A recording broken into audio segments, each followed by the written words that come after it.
kwenye eneo fulani. Kwa hiyo sisi hapa Njombe, mamlaka ambayo imepewa kisheria kuhudumia wakazi wa mji wa maji Njombe inaitwa NJUWASA au Njombe Urban Water and Sanitation Njombe. Sawa. Sisi tunahudumu kwenye kata 3.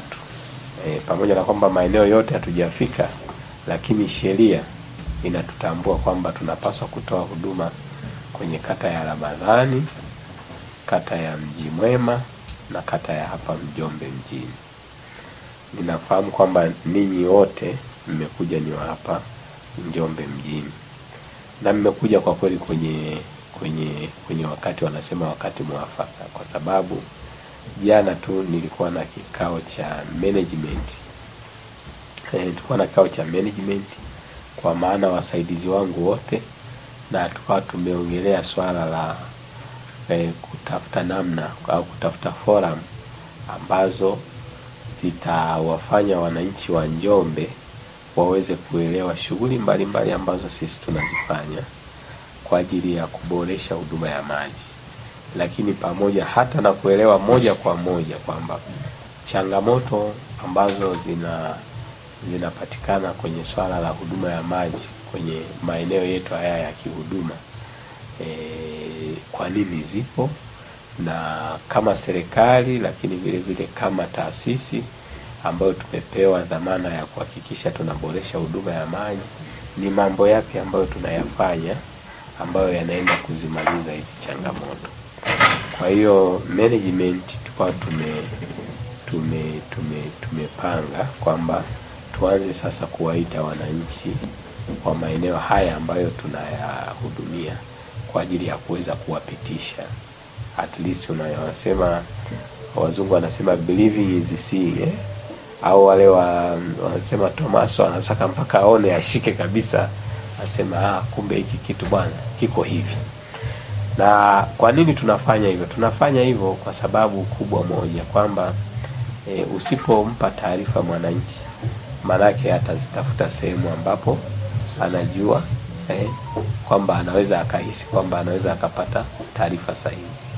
Na kama asipokuja kwetu, manake atapata taarifa ambazo sio sahihi.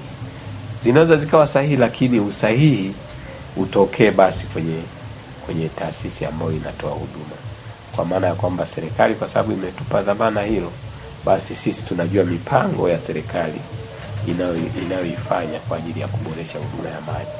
Kwa hiyo sehemu hii ni sehemu sahihi kabisa ya kujua nini ambacho kinafanyika kwenye mamlaka yetu ya maji kwa ajili ya kuhakikisha tunaboresha huduma ya maji katika eneo ambalo tumepewa kisheria. Kwa hiyo jana wakati tunaongea na management, tayari tulikuwa tumeshapanga mipango ya kuweza kuanza kuwapitisha. Na ziara ya kwanza kabisa tukawa tumepanga tarehe 19 tutawaita wenye viti wa mitaa kwanza. Wenye viti wa mitaa ambao tunajua wengi watakuwa kwa baada ya uchaguzi kupita mwaka jana, wengi tunataka tushiriki nao. Kwa tarehe 19 tutawaalika. Kwa hiyo tutawaalika kwa ajili ya kuenda kuwapitisha. Lakini wakati hilo tunaliongea kama management, mimi huwa napenda kuongea sana na mwenezi, na kweli namshukuru sana. Ananisaidia kwa namna moja au nyingine katika kuhakikisha kwamba wananchi wanajua mipango mbalimbali ambayo huwa inafanyika ndani hapa, na hata wakati wa kampeni. Inawezekana taarifa nyingi hata wabunge walikuwa wanazipata kupitia kwa mwenezi. Na tumpongeze, kwa kweli anajitahidi anafanya ufuatiliaji, na hata data nyingine mimi hata diwani leo ndio namuona. Lakini unawezekana yale yote aliyokuwa anayasema diwani alikuwa anayapata kupitia kwa mashirikiano ambayo tupo nayo kwa karibu na mwenezi hizi kata 3.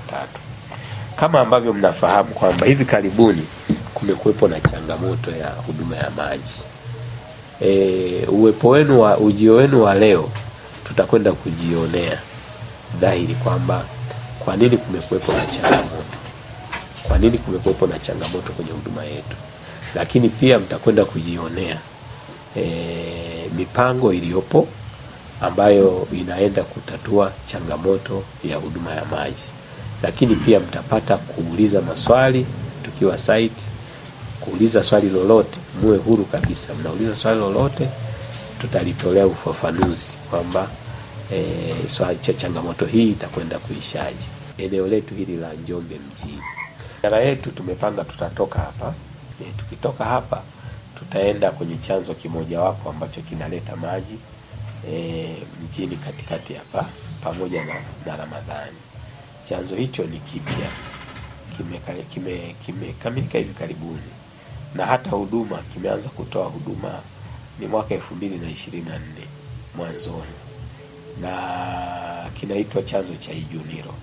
Inawezekana kwa namna moja au nyingine mkao mnakifahamu kwa wale wenyeji, lakini kwa wageni tutaenda leo kukiona. Mwaka jana mwezi kama huu hatukuwa na changamoto kivile. Haikuwepo vile. Ijapokuwa mwaka juzi kulikuwa na changamoto. Mwaka juzi kulikuwa na changamoto kubwa. Baada ya utekelezaji wa huu mradi, mwaka jana umepita kama vile ilikuwepo kidogo, lakini sio sana. Lakini ghafla mwaka huu tumeshangaa changamoto imekuwa kubwa, wakati chanzo ni kile kile, si ndio? Japokuwa tunaweza tukasema okay, labda mahitaji yameongezeka, lakini tutaenda kujionea kule, tutatoa maelezo kwa nini chanzo chetu tumesema kimepunguza uwezo wake wa kuzalisha maji. Halafu then pale tukiwa site tutawaeleza ni mipango gani iliyopo kwenye taasisi au serikali inafanya mipango gani kwa ajili ya kuhakikisha changamoto hiyo inaondoka na huduma ya maji inarejea. Tukitoka hapo tutaenda pia kuangalia mradi mpya wa Rugenge. Mradi huu umeanza kujengwa kama 2023 2022. Na mradi huu ulipata changamoto mwanzoni, fedha zilikuwa zinakuja kwa changamoto, lakini hivi karibuni kwa sababu ya hii changamoto ambayo imejitokeza mwezi ulioisha, mwezi wa 9, serikali iliweza kutupatia fedha. Kwa hiyo mradi uko kwenye hatua ya mwisho. Kwa hiyo nitapenda maelezo mengine ya mradi tutayapata pale. Lakini ule utatusaidia kupunguza changamoto kidogo, kwa sababu chanzo kile kitazalisha maji lita 1,400,000 kwa siku. Na bahati nzuri mradi ule tayari mabomba yameshasambazwa na mengine yameshaunganishwa na yale ambayo yanaendelea kutoa huduma kupitia chanzo cha Ijunilo. Na zipo juhudi ambazo tunataka tuzifanyie kwa ajili ya kuhakikisha vyanzo hivi vingine vyote vinaanza kurejesha uwezo wake wa kunani, lakini itachukua muda kwa sababu wanasema ni changamoto za tabia nchi, lakini na shughuli ambazo zinaendelea kwenye maeneo ambayo yanatoa maji. Na nimesema kwamba Rugenge ikimalizika, na bahati nzuri inamalizika mwezi huu, itapunguza kidogo huduma tuseme itaongeza kidogo. Kama watu walikuwa wanapata labda siku moja kwa wiki, watapata labda siku 2 au siku 3 kwa wiki. Inategemea na jinsi maji yatakavyokuwa yanakuja. Lakini pia ninyi kama wadau wetu, wateja wetu, lakini pia viongozi, tunapaswa kujua kwa pamoja kwamba serikali inatekeleza mradi mkubwa wa maji. Mradi mkubwa kabisa pale upo pale Hagafilo au eneo kwenye mto Hagafilo, lakini zile treatment plant, kwa maana ile mitambo ya kutibu na kuchuja maji inajengwa pale Luyanyu. Na ningependa baada ya kutoka Rugenge tutaenda pia kuona kazi zinazoendelea kule, kwa sababu tuko wachache. Tutatembelea vizuri, na kama kuna mtu ana swali atauliza vizuri. Mradi ule mkubwa ambao ni wa zaidi ya shilingi bilioni 41 unaenda kutuondolea changamoto 2. Changamoto ya kwanza ni wingi wa maji kulingana na mahitaji. Katika eneo letu hili la kata 3 ambalo kwa sasa hivi kwa mujibu wa sensa ya makazi na watu ya mwaka 2022 ina karibu watu 92,000. na ukitengeneza mahesabu vizuri pale ya mahitaji tunahitaji karibu lita milioni 10 kwa siku. Na wakati huo sasa hivi vyanzo vyetu hivi vingine 6 ikiwemo cha Ijunilo hivi ambavyo sasa hivi vinatoa huduma, ukiacha cha Rugengi, kwa sababu vinavyotoa huduma sasa hivi ni chanzo cha Wikichi, Ijunilo ambacho tutaenda kukitembelea, chanzo cha Kibena, chanzo cha Magoda, alafu kuna chanzo cha Runyanywi kipo kingine kidogo pale Runyanywi, alafu kuna wapi Magoda, kuna Magoda Kide na Nyenga. Hivi vyanzo 6 hivi vyenyewe uwezo wake wakati wanavijenga, ukijumlisha uwezo wa kuzalisha maji, vilitakiwa vile vina uwezo wa kuzalisha lita mpaka milioni 7.4 kwa siku. Lakini hivi sasa tunavyoongea vinazalisha, ukivijumlisha vyote vinazalisha lita milioni 3 kwa siku, kama milioni 3.1 kwa siku. Kwa hiyo utagundua kwanza vyanzo tulivyonavyo sasa hivi havizalishi maji, havina uwezo wa kuzalisha maji kulingana na uwezo wake uliojengwa. Kutoka milioni 7 mpaka milioni 3. Pungua sana. Imepungua. Lakini wakati huo hata hiyo milioni 7.4 bado ilikuwa haina uwezo wa kutosheleza kuzalisha maji ya kututosheleza, kwa sababu mahitaji yetu kwa sasa ni lita milioni 10 kwa siku. Umeshaona? Kwa hiyo sasa hivi tunazalisha maji lita milioni 3.1 kwa siku, wakati mahitaji ya watu wa Njombe ni lita milioni 10. Mipango iliyopo, kwanza, mpango wa kwanza tunataka tuboreshe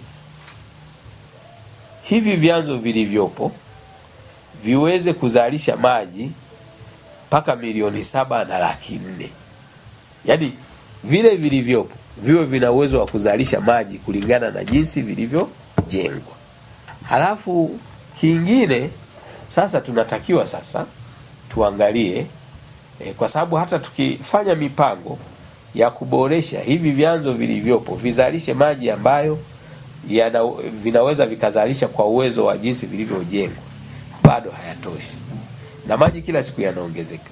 Na ndio maana sasa serikali ikaja na mpango wa kujenga mradi mkubwa huo wa bilioni 41 ambao wenyewe peke yake utakuwa na uwezo wa kuzalisha lita milioni 11 kwa siku. Kwa hiyo maana yake wenyewe peke yake ukikamilika tayari utakuwa umetusaidia kuzalisha maji kwa mujibu wa mahitaji ya wananchi wa eneo ambalo tunalihudumia.